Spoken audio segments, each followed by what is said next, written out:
Did you know 7% of U.S. adults are millionaires? It's not just about big paychecks either. In fact, 38% of them earn less than $100,000 a year. So, what sets these millionaires apart? Let's break down the habits, careers, and choices that helped them achieve this elite status.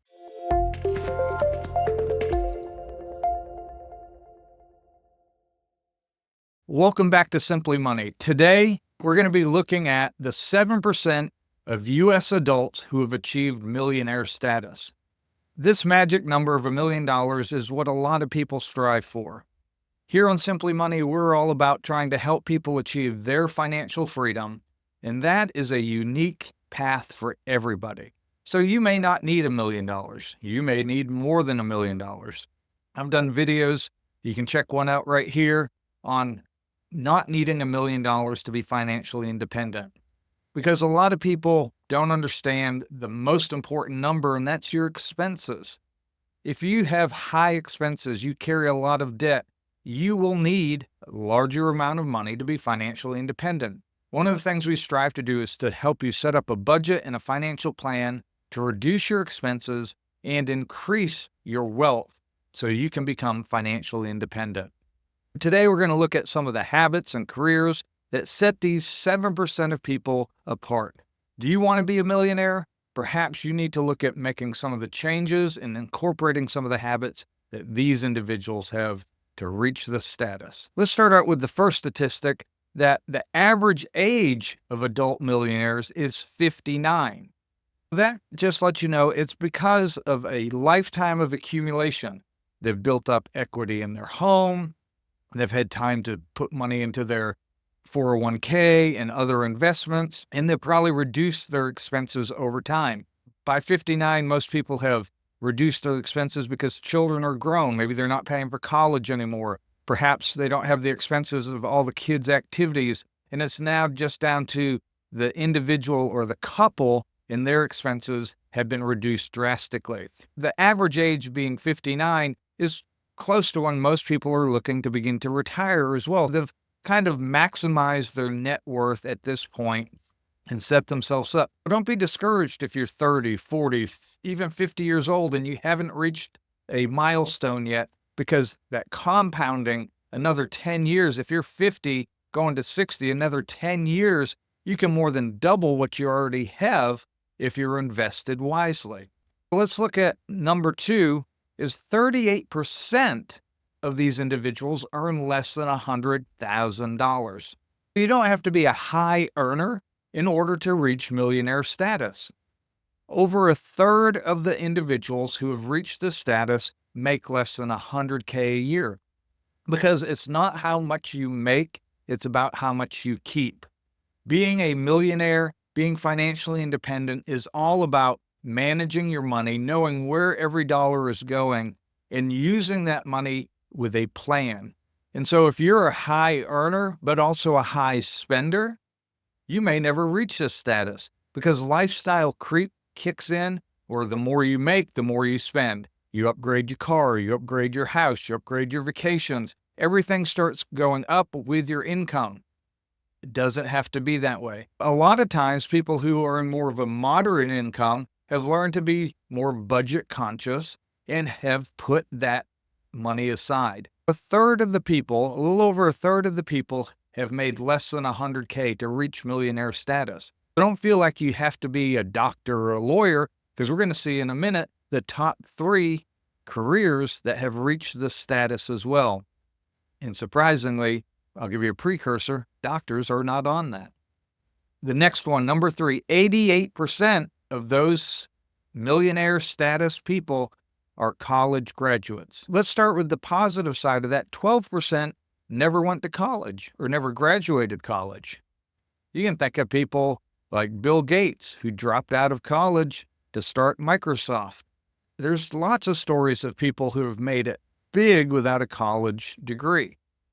You can still get a good career, a vocational career. There are lots of careers. I'm all for college and education, but I'm also for hard work and whatever you feel passionate about, and it may not require a college education. Maybe you enjoy welding or being an electrician or a plumber, things with your hands. and they can be great careers.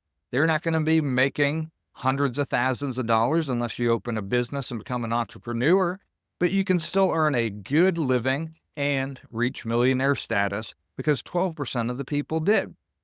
88% went to college, though. That's important to notice.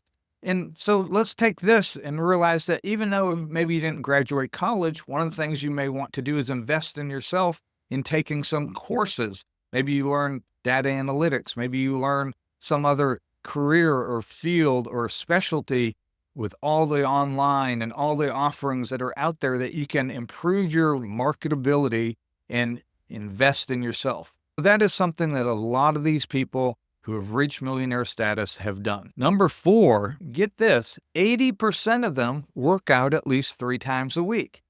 Now, why is working out and becoming a millionaire correlated? I personally think it's because those who take care of themselves physically are better able to work harder, are able to keep a stronger mental stability and keep at a more even keel. They're not depressed and spending because they're depressed. It just provides a healthy mindset and body and habit. People who are consistent with working out, consistent going to the gym, consistent with exercise, will be more consistent with their budgeting, more consistent with their spending and saving, more consistent with their money plans and their retirement plan. So working out has a correlation. Doesn't mean people who don't work out can't reach this. Doesn't mean people who work out are going to reach this. We know lots of people who work out 7 days a week and can't scrape 2 nickels together. It's okay to realize that these are just statistics that are showing similarities. You don't have to go work out so you can become a millionaire. The point is, it's a discipline. It's a habit. It's people who are consistent. That is what we want with your money, is for you to become disciplined and consistent. Whether it's investing $50 a week or $200 a month, whatever the case may be, is your consistency is what's important here. And I think this statistic shows that correlation. Number 5 is 80% of these millionaires are first-generation millionaires, meaning they didn't inherit it or they didn't grow up in a family that was rich. These are first-generation millionaires. They're the first generation in their family to reach such a status. And again, I think that goes to showing discipline, consistency, and the fact that most people who reach this status, we see on social media, all these people, flying their private jets, and we have this infiltration of media that is skewing the reality that most people who reach millionaire status are just everyday people who have been consistent in their spending habits and their saving habits. And you do not have to inherit money in order to become a millionaire. You don't have to be raised in a wealthy family in order to become a millionaire. You have to be disciplined, you have to be consistent, and you have to have a game plan.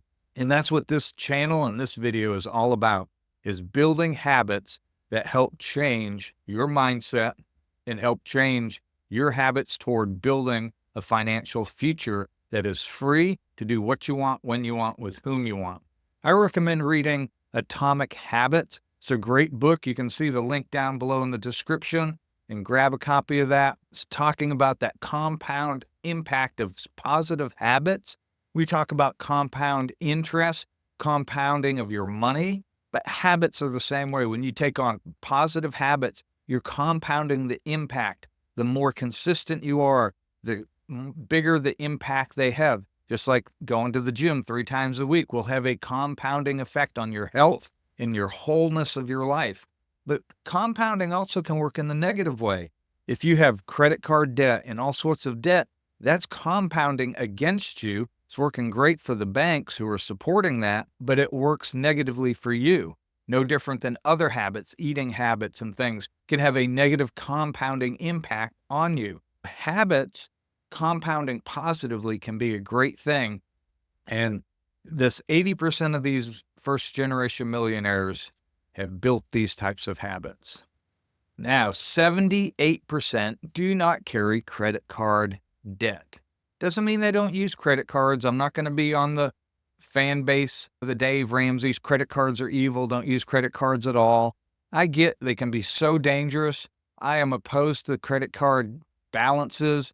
I think if you can't handle it, you should not have one. I remember a book we had read years ago. They talked about taking your credit card and putting it in a block of ice and freezing it. But in reality, that doesn't solve the problem because you can break that thing open and use it. If you can't control it, you should not own it, should not have it.